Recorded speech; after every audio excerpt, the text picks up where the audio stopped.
First come, first served. If anyone wants to make an easy $170, find out Ethel Thurston's middle name.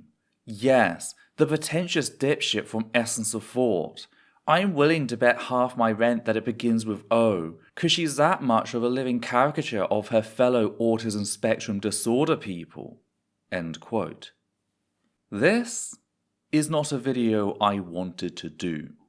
I've been posting videos to the internet since I was 14, I've dealt with my fair share of stalkers and general predators, and I know the risks involved in responding to such violence. That said, the people in today's video already seem set on escalating things, and I'm worried that my silence will be taken as a tacit admission that these people and their behavior is okay, allowing it to proliferate. So whilst I've completely ignored these people since 2021, I can't do that anymore. After sitting down with Adita and my therapist, I've reached the conclusion that I need to be willing to advocate for myself just as hard as I'd advocate for anyone else. So yeah, let's drag some stalkers. But first, a quick content warning for the following: transmisia, ableism, racism, stalking, sexual harassment, and child sexual abuse. If our work has helped you, please consider supporting us via Patreon so that we can keep the channel running. You can also help us by liking, commenting, and sharing our work on social media. I'd also just like to take this time to remind our viewers that the statements made throughout our videos are the opinions of myself, the host, based on the evidence I have available to me. They are not and should not be taken as unquestionable fact, which is why we reference everything, because we're valuable. Thus, we strive to give you, the viewer, the ability to check all evidence for yourself in order to make up your own mind, which is what the reference numbers in the top left corner are for, being numbers that match up with the reference list found in the transcript linked down below. As such, we encourage all viewers to do their own research to reach an informed conclusion about the topic. Hi there, my name is Ethel Thurston, she, her, they, them, and we need to talk about one of my stalkers offering money for my information, how this is the latest in a long chain of escalation, and exactly why they feel entitled to terrorize me. And whilst we will be covering two of my stalkers for reasons that will become obvious later, my focus is primarily going to be on Ruadhán 1334, or Ruad for short, who we saw in the opening tweets. Ruadhán Jarman-McElroy is a 45-year-old man who has been stalking me since 2021. Now, I want to be clear about what I mean when I say stalking, as I feel like that's a term bandied about a lot. Ruad is not someone I've harmed in the past, they're not seeking justice for any cause, and they're not simply criticizing me on their own platform. They're someone who, after feeling consequences for their own actions, namely being banned from my Discord, has decided to continue seeking me out and harassing me. So let's start at the beginning. Ruad joined the Essence of Thought community Discord server on the 5th of February 2021. He largely kept to himself, only getting involved in a handful of discussions, so I didn't detect any sort of animosity from him. Sure, we disagreed on things, like the time he noted his discomfort with me expressing that I, as a non-binary person who had previously looked up to, defended, and even promoted Natalie Wynn of ContraPoints, see the fan Photoshop I made, felt like she had exploited my community for her own gain, only to discard us and stab us in the back when convenient. I reiterated my reasons for why I felt that way, noting how it's something I've also experienced as a bisexual person, and how tired I was of said experience. So, polite disagreement, at least from my perspective. The first sign that this wasn't the case came in August of 2021, when I found Ruad sharing a video by Stephen Woodford of Rationality Rules regarding Rachel Oates and the events of 2019. Ruad stated in no unclear terms that I had told Rachel Oates to commit suicide, a lie on two separate counts. First, what I actually did was tell someone to leave Woodford's Church of Transmisia, and second, that person wasn't Rachel Oates, a fact Oates herself acknowledged back in 2019, only to later change her mind and story after realizing that her weaponizing of self-harm to silence her trans critics was far more obvious without said fabricated provocation. For more information, I do have a video on the events between us, fully referenced, so you don't have to take my word on anything.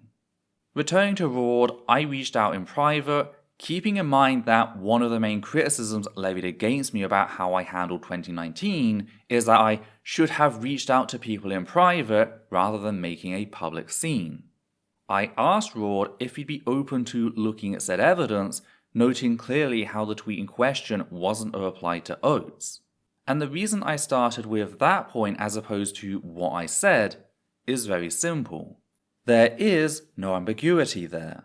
Whilst the wording of said tweet was shit and thus easily misunderstood, there is no question as to who it was a reply to or that Oates herself acknowledged said fact at the time.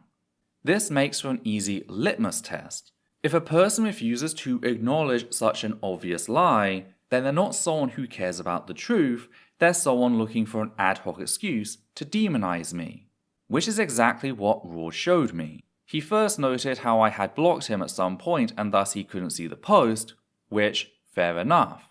But rather than giving me the chance to unblock him so that he could see said evidence, he sent me a wall of text bringing up a plethora of issues completely unrelated to the topic in question. This sudden shift of what I was being charged with was, to me, confirmation that he was not acting rationally. So I stuck my hands up and told him it'd be futile to continue. The only other thing I mentioned, and this was prompted by him claiming to have followed my work, was that I was disappointed with the casual ableism he was using. And that's it. That was the level of interaction. Now, he was still in the server, as he noted he was in those messages, and I was okay with that, since I was hoping that maybe, once he calmed down, he might reevaluate things. I know just how damning the evidence against Rachel Oates is.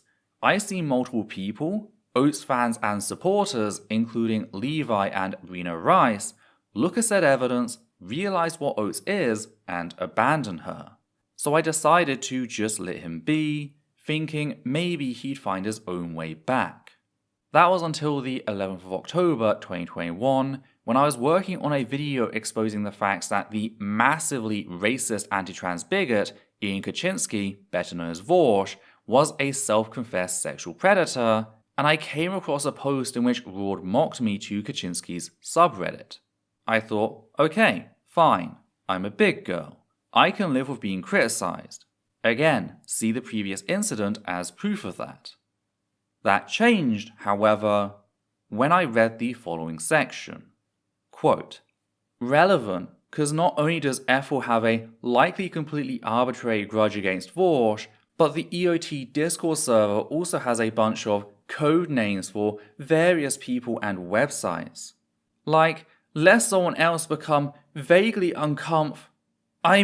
irreparably triggered by the word Twitter. In context of the social media site/app, they call it Birdsite. I literally forgot what they decided their code name for Natalie Wynn is, cause in spite of still technically lurking on there, that's a brutally exhausting server to read. End quote. Twitter was the only trigger to receive an alt label, and even then, it wasn't an actual rule. A group of people adopted the label for themselves, and it just caught on, though its use has sort of waned recently along with the site's power. Everything else is Ruadhán's invention, a fact he knows, as I literally used both ContraPoints and Natalie in replies during that earlier conversation. Ruadhán's lying will become a common theme as we go forward. Thing is, whilst I can take being mocked and even lied about personally, I draw the line at people trivializing the trauma inflicted upon my community members, regardless of what that trauma entails. I wish that wasn't some radical stance to take, but apparently it is. So I removed Ruadhán from the server before telling him why, both on Discord and Reddit, and that is it, at least on my part. That was the last time I talked to Ruadhán or about him publicly, with me calling him out for trivializing PTSD. Ruadhán was not happy about this and took to venting on WordPress, which again, absolutely fair.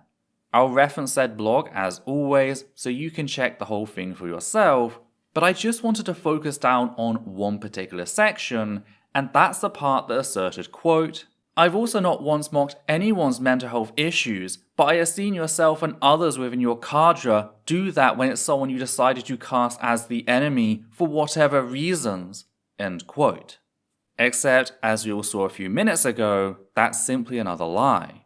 Ruad wasn't merely saying something crass, he was changing his language in a way intended to mock said people, cutting himself off mid-sentence as if he was speaking rather than typing, for what I can only assume was some attempt at comedic effort.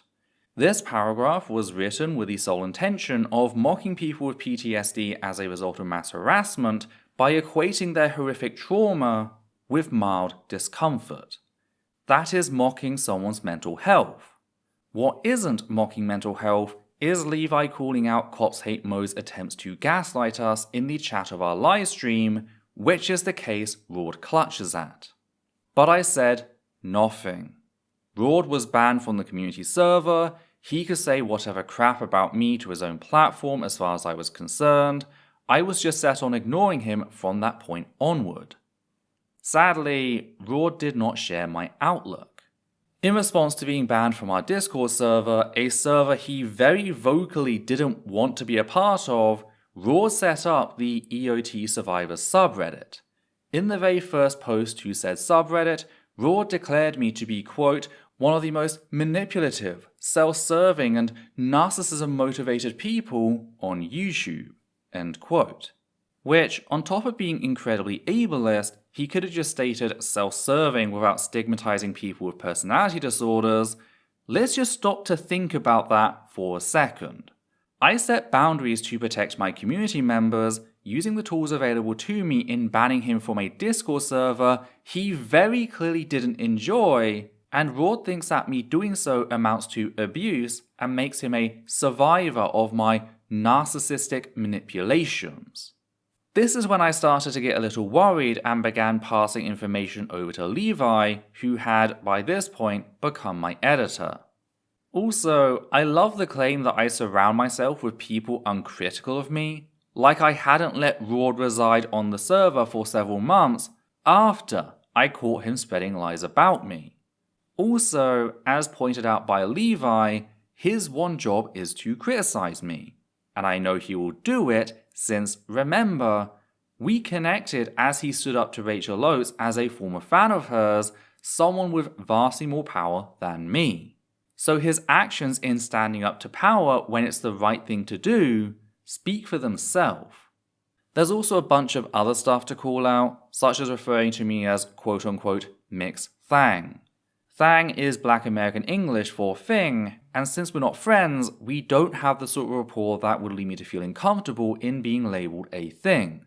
I very much consider this as dehumanizing as it is appropriative. As for the subreddit, how did it do? Well, it's gone now. Kinda. It's still there, but no longer under the name EOT Survivors, instead having this weird combination of letters and numbers.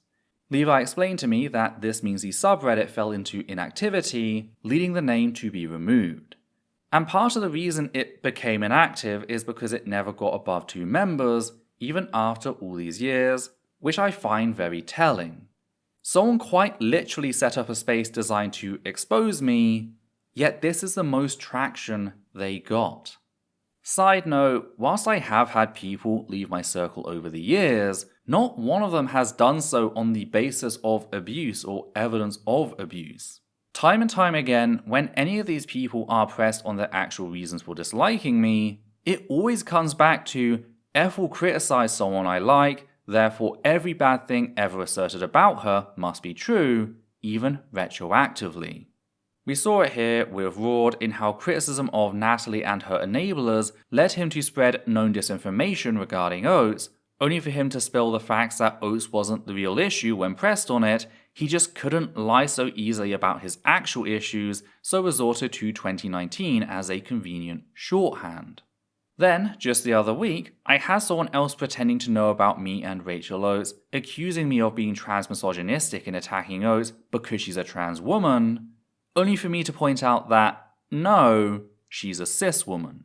leading said person to immediately claim that I was targeting her for being cis. A quick glance over to their profile revealed that, shocker, they're a Natalie Wynn fan, and they hated me for calling out Wynn's glorification of proud domestic abuser, Buck Angel. Oh, and they since posted to the EOT Survivors subreddit claiming that me correcting them on Oates' cis status was bullying. But seriously, if you hate me, why? And I don't mean dislike, but genuinely hate me. What have I ever done outside of criticizing someone you enjoy? I'm genuinely curious. Other creators engage in bigotry, predatory behavior, the glorification of abusers, stripping victims of their identity and voice, or trace real-life photos of infants to draw cub porn. All I have ever done is call them out for it. Like, even if you disagree with my criticism, or God forbid, my fucking tone, that doesn't place me on the same level as an abuser, an exploiter, or an enabler. It would just make me wrong. Yet all I've been shown again and again is that most people seem to view the possibility of me being wrong about a popular creator as a far greater crime than repeated, unapologetic abuse, which feels kinda fucked up. Sadly, this is where things started to become much more extreme, with Ruadhán invoking the most traumatic experience I have ever been made to suffer through, namely the fact that I was raped as a 6-year-old child whilst living inside a domestic violence refuge, purely as a means of mocking me.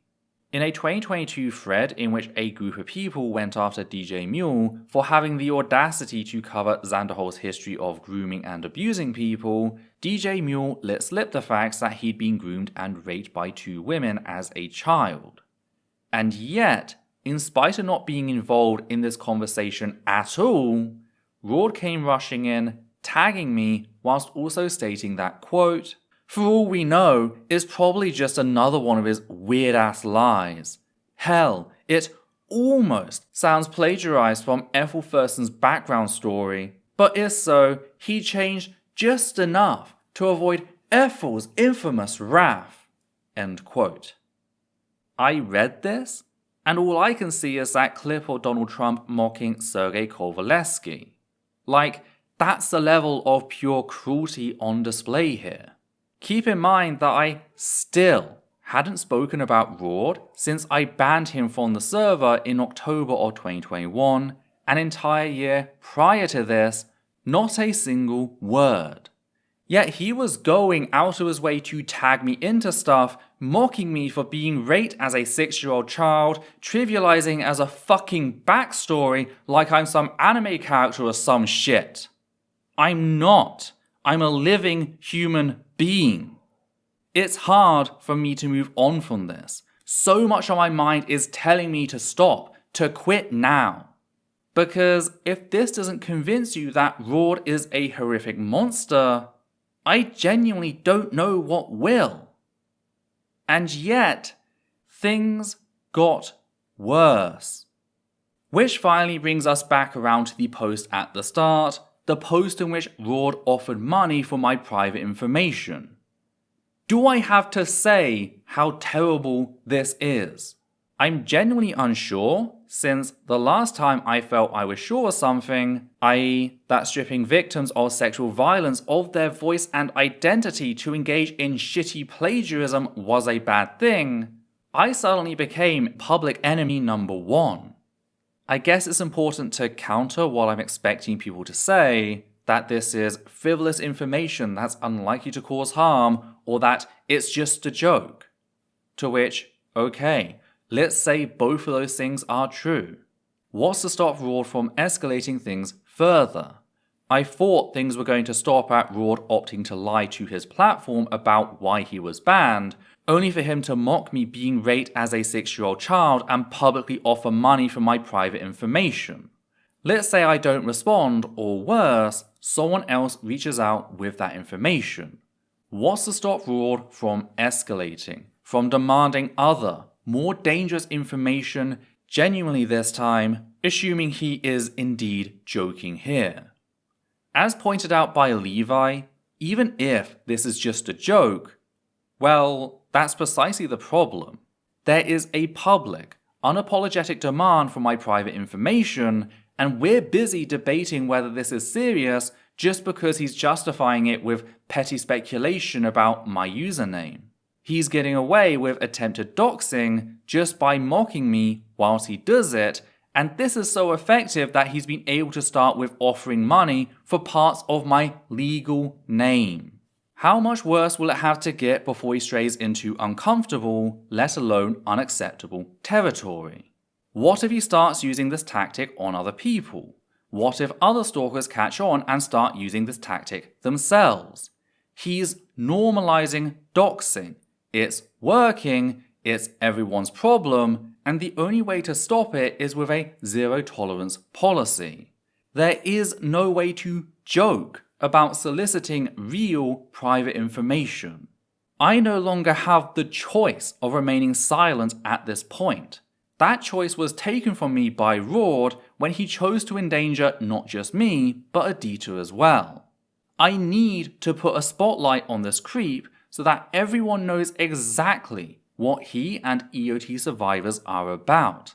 They don't have evidence of abuse on my part, so they're instead seeking to make me afraid to advocate for myself and my rights as a trans person on the platform I've spent more than a decade building from the ground up. They're trying to use terror to achieve the political aim of silencing me and all the work we do here on this channel. The research we share, the causes we promote, the voices we amplify. Even the people whose memories we carry with us because nobody else will. Ruadhán and his goons want to destroy all of it. Because I banned him from a server after he mocked victims of harassment suffering PTSD. You either get it or you don't. I don't know how to make a heartless person feel. I don't know what to say or do.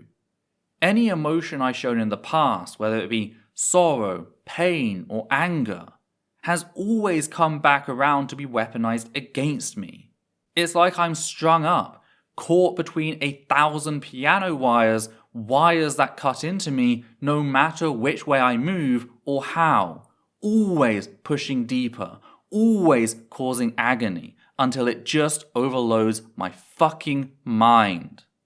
The only conclusion I can draw is that there will never be a correct way for me to exist as an autistic trans person. By following the codes society pretends to aspire towards, protecting victims, addressing abusers, ending exploitation, I will always be demonized as a radical element in need of immediate and violent suppression. That's just how society treats the people who actually live by their word. As inhuman monsters, because no actual person would genuinely try their best. Everyone should just be selfish, like everyone else. I have more words to say, particularly about this post, the ableism and some of the charges levied against me, as well as the second stalker involved in all this that I mentioned at the start. But I don't feel like tagging them on the end here. This isn't just another response video, this is a warning to people about Ruadhán Jarman-McElroy and the danger he poses. So I'll make a second video going over what I couldn't fit in here, that way the focus remains on Ruadhán at the end, and it breaks things up into much more manageable chunks. I don't want to slide back into doing these sorts of videos. I was doing so much better covering news topics, but again, I've been stripped of my choice. That said, if you still appreciate what we do here and want to help keep us running, please consider becoming one of our wonderful patrons who make our work possible. You can also make a one-time donation via PayPal or Super Thanks on YouTube. On that note, we'd just like to thank the following people: Matthew Kovac, Hannah Bankhart, Goddess a Lighter, Socialite Weighing 6 Denials, Flynn, and Higgins the Seagull. And for myself, Aditya and Levi, take care now.